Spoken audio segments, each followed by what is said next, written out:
Bonjour. Alors dans cette vidéo, je vais vous présenter la barre de Kani VTT Acticani. Voilà. Donc elle a une particularité par rapport aux autres barres, c'est qu'elle a une rotation comme ça. Donc quand vous l'avez sur le vélo, c'est comme ça, donc elle va tourner de droite à gauche. Donc je vais vous présenter à la fin de la vidéo pourquoi est-ce que cette rotation, c'est ce qui m'attire sur cette barre. Alors ceux qui me connaissent savent que généralement je roule sans barre avec ma chienne Yoda, donc c'est une habitude qu'on a pris tous les deux. Du coup on a une façon de rouler qui correspond à l'absence de barre. Mais là je vais commencer à sortir en compétition sa fille, hein, Choubi, et avec elle est un petit peu moins stable. Et du coup, je vais commencer à utiliser une barre quand même avec elle. Alors l'intérêt que moi je vois principalement dans la barre, donc effectivement il y a tout ce qui est l'aspect sécurité, hein, la ligne ne veut pas se prendre dans la roue, etc. Mais quand vous avez l'habitude de rouler sans barre, en fait, ces aspects, généralement, ça vous gêne très peu. En tout cas, le point vraiment positif de la barre, ça va être dans les endroits un peu engagés. Quand vous êtes dans des petits singles, que ça roule très vite. Quand vous n'avez pas de barre, vous devez surveiller et la ligne et le chien, en fait. Et avec une barre, par contre, vous avez plus besoin de surveiller la ligne, éventuellement un petit peu le chien. Voilà, donc la barre va s'installer à cet endroit-là, donc à peu près comme ça. Ça ira au niveau de la potence. Donc on va devoir commencer par démonter cette partie-là. Donc pour ça, moi j'utilise des clés hexagonales. En fait, ça va dépendre de vos vis, hein. Ça peut être des clés Torx, donc c'est à vous de regarder et de voir ce qu'il vous faut. Donc on va commencer par enlever le chapeau. Donc là, il faut l'enlever totalement, donc vous dévissez jusqu'au bout.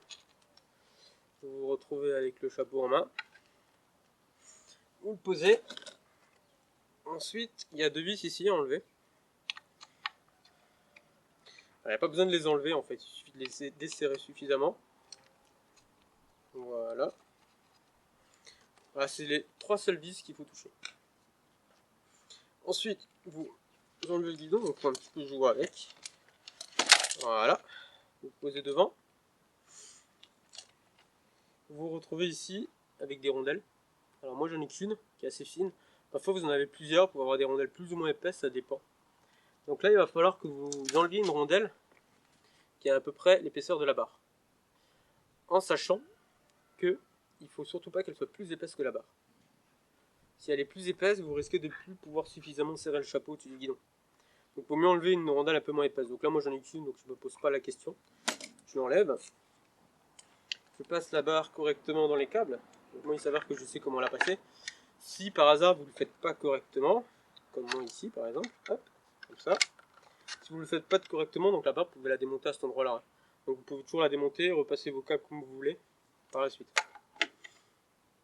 Vous remettez le guidon dessus. Donc pareil, il faut un petit peu jouer pour que ça rentre.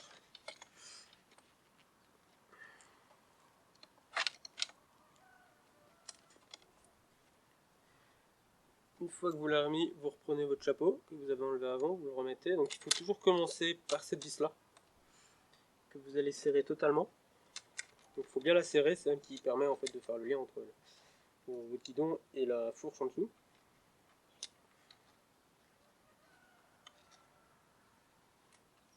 Donc pour bien la serrer, moi ce que je fais, je lève un peu le vélo, ça permet vraiment d'aligner en fait la roue. Parce que si vous laissez la roue au sol, le vélo pour un peu écraser, ça va se mettre un peu en biais. Donc normalement ça se met droit quand vous serrez. Mais bon, moi j'ai pris l'habitude de soulager un peu le vélo devant. Donc voilà, ça vous pouvez bien serrer. Hop. Normalement là, si vous freinez avec la main et que vous faites ça, vous ne devez pas avoir de jeu qui apparaît ici, là. Ici. S'il y a du jeu, c'est que c'est pas assez serré. On va serrer encore un peu.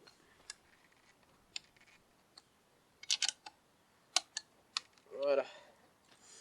Ensuite, on va serrer les deux dernières vis. Alors les deux vis là, c'est les vis qui permettent de tenir votre guidon droit. En fait, on a beau avoir serré au-dessus, on peut toujours le tourner. Donc là, ce qu'on va faire, c'est qu'on va mettre le guidon droit par rapport à la roue. Ensuite, on va serrer les vis. Donc il faut bien les serrer également, hein, sinon votre vélo, enfin votre guidon risque de tourner pendant que vous roulez. Si vous avez du carbone, il ne faut pas trop serrer non plus, parce que ça peut casser. Si vous avez de l'aluminium, ça va. Donc, généralement, les vis, elles cassent avant le cadre. Mais bon, le mieux, c'est de ne pas trop serrer, et à votre première sortie, vous prenez la clé avec vous. Comme ça, s'il faut le serrer encore un peu plus, vous pouvez toujours le faire.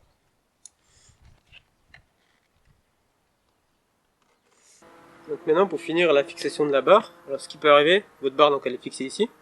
Ça peut arriver que cet endroit-là tourne si vous ne le serrez pas assez. Donc là, ça, chez moi, c'est pas le cas. Par contre, si vous voulez à tout prix éviter que ça tourne, vous pouvez utiliser donc un riselant. Voilà. Rien de secret, hein, c'est juste un petit riselant. Vous le passez ici, donc vous avez des petites encoches dans la barre. Faites gaffe de ne pas passer dans les câbles, les gaines. Faites le tour, hop. Vous le serrez. Voilà, comme ça vous êtes sûr que votre barre ne peut plus tourner maintenant. À présent, on va installer la ligne.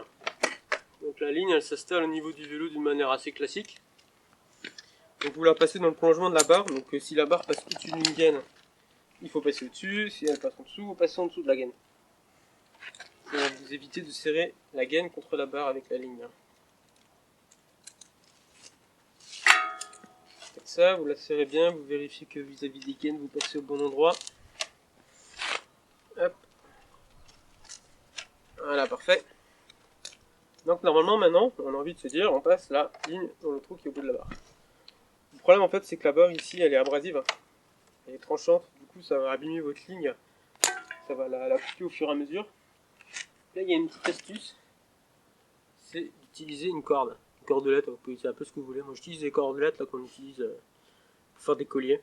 Je crois que c'est la Dynamo, je sais pas quoi. Donc, en plus celle-là elle est jolie, elle est jaune. Vous la passez dedans, vous faites un petit nœud. Moi je suis pas très fort pour les nœuds. Je pense que je vais y arriver. Hop. Avec une longueur à peu près correcte, voilà, c'est bien comme ça me plaît bien. Donc, si vous avez un morceau qui dépasse, vous pouvez le couper avec des ciseaux. Voilà, ça me dérange pas plus que ça. J'ai ma cordelette, je peux passer ma barre dedans.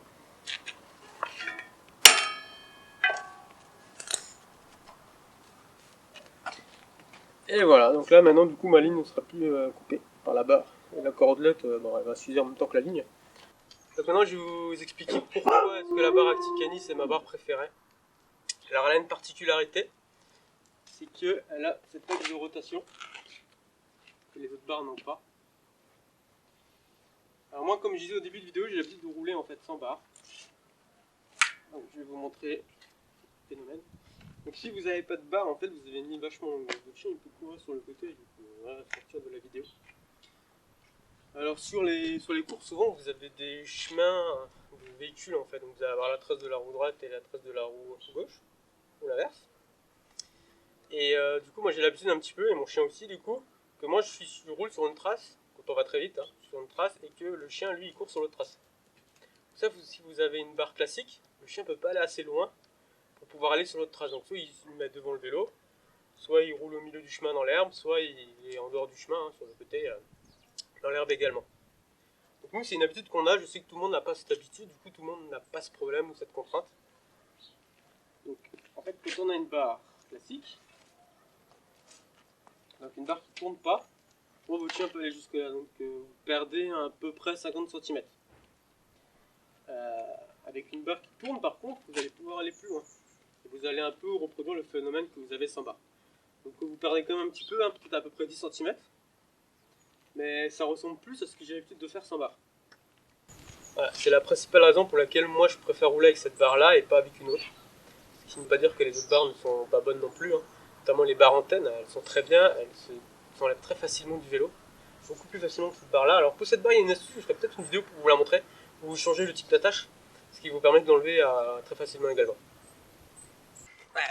Voilà, Vador m'a rejoint pour cette fin de vidéo. Apparemment il veut déjà y aller, Yoda aussi, Bouli aussi, tout le monde veut déjà tester la nouvelle barre. Alors c'était une vidéo assez simple, hein, c'est ma première vidéo. Je pense que pour l'instant je vais me contacter de faire des vidéos assez simples parce que bon, il faut un peu apprendre le métier, il faut avoir du matériel, etc. Pour l'instant j'ai pas vraiment. Par la suite je ferai peut-être des vidéos un peu plus complexes, un peu plus longues, on verra. En attendant, n'hésitez pas à l'aimer, à la partager, à la commenter. Vous pouvez aussi donner des idées de vidéos dans les commentaires, hein, si vous avez des choses que vous avez envie de savoir, des questions que vous vous posez, il n'y a pas de souci. Et on y va.